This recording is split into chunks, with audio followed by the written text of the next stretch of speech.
Hi, my name is Lauren Littrell, and I wanted to do a episode about consciousness because I have some familiarity with my own consciousness, and what I am finding available out there online doesn't seem to go into it as in depth as what some of my diagrams go into. So I wanted to explain three diagrams I have come up with.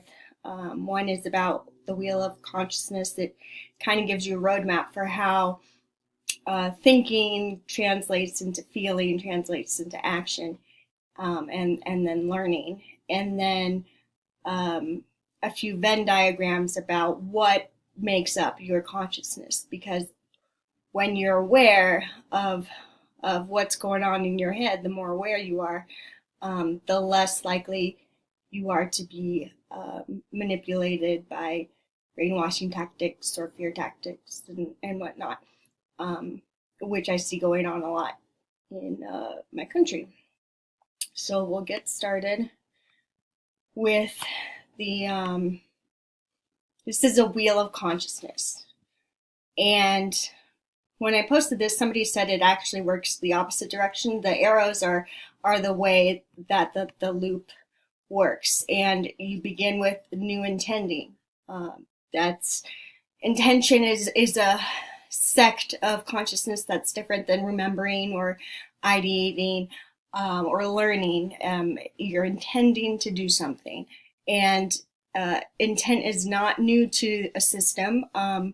In my country, if you are intent on doing a crime, that's usually more severe. So this concept is not, out of the blue. Once you have the new intent, that's the precursor for the new action. So intent comes before action, thought before action. That's at least what we would like to think happens. So after the new acting, your body reacts to that. There's new vibrations and new feelings. And those are either good or bad, depending on your frame of consciousness. We can go into frames a little bit in a different episode. Framing is actually a huge deal. So I'll leave it for now. So really the new vibrating and new feeling in response to the new acting and from new intending will hopefully let you know if that was a good or a bad thing. And it's up to you to then start exploring those feelings and those new vibrations and determine what that really means to you. And then the new exploring inevitably leads to new learning about who you are, your place in this world, and how the world works together. Because humanity is humanity, and what affects me a certain way, if another person had my frame, they would have a similar reaction. That's not a secret either, but I feel that people are hesitant to accept that. But as soon as you're aware, you can work through it. But failing to acknowledge this stuff, I feel, is leading our world towards this extinction point, which is also not new either. And I'm just doing my part, I guess. When you have new learning and that knowledge base, and again, you're accumulating all these new attributes as you go through the cycle, you can then pause and reflect and ideate. And the new information likely leads to new ideas. And those new ideas then lead to new believing. And that's where the frame is modified a lot, because beliefs are the cornerstone of frame building. And the new believing then inevitably leads to new intending. And it was pointed out to me that somebody said it works the opposite way, so it's kind of a dual cycle. I'll leave these in the comments, and then we'll go on to the next diagram. So this is a diagram I came up with about the basic outline or framework of what the consciousness is. And this again is building a frame, which we'll have to go into at a later date. But the framing affects the beliefs, affects the feelings. It all affects each other. Framing and feeling, especially, you have to acknowledge your feelings, and hopefully they are programmed or wired correctly, in line with, the evolving trend towards altruism and empathy. And your feeling and framing impacts what you perceive as happening, whether it's good or bad.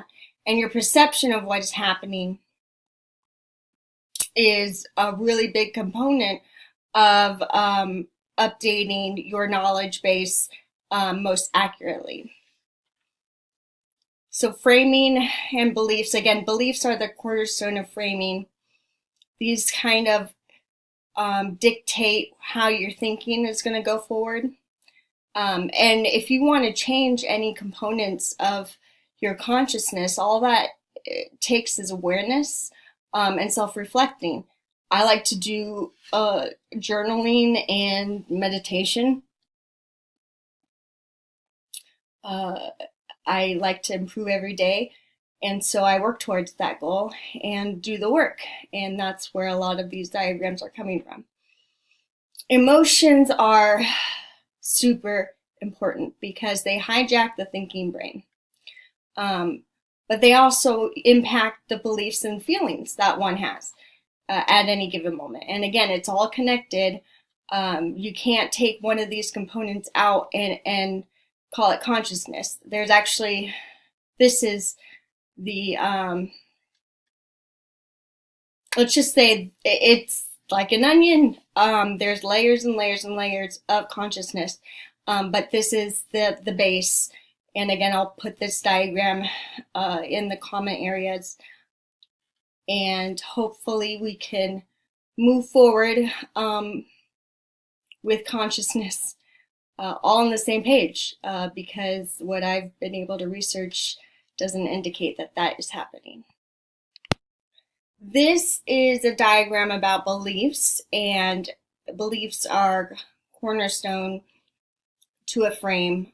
And just from a young age, you inherit beliefs, you're indoctrinated into beliefs, whether religious or societal or familial, ethical, moral. Your beliefs are you, and a lot of the time they are unconscious. And the danger in that is bias and prejudice and improper believing, or out-of-date believing, not improper, out-of-date believing, has a serious impact on the relative correctness of an actor's current actions. So this, in my mind, is a 2D representation of what my 3D construct would look like. So the belief is at the core, and it impacts how you feel, how you perceive, how you understand, and how you think about every experience. If you think about what is it that makes us humans, and it is our ability to generate wisdom, and our wisdom is gleaned from experiencing each now, whether it's through actual actions or thinking actions, or it doesn't matter. Just know that each now updates your programming in your mind. And the more aware you are of any glitches or flaws in your own programming, the more able you will be to identify any flaws in your conclusions. That's why this is important. How you understand and feel what is going on then dictates your emotions. How you understand and think about what is going on impacts your knowledge base. How you think and perceive what is going on, again, impacts your experience. And how you perceive and feel about each now impacts your empathetic responses. So all of these diagrams will be in the comments. If you have any questions, just let me know. This is the beginning of a series I intend on doing for consciousness. Another series I intend on doing is transcending, because it's not rocket science. It's super easy. I just feel that others don't make it relatable, and that's what I want to try to do. I want to make consciousness not a phenomenon, the reality, and it's a simple reality. It's complex, but it's simple. And we all know what it is, and we all have the ability to understand it. Likewise, transcending is not a phenomenon. It's a journey. It takes work. But again, that is simple. Now, translating the universal truths you acquire through transcending into relatable bits of information for others is another story. But I hopefully can take you along on my transcending journey, and you'll see what it's all about. So have a great day, and we'll talk soon. Bye.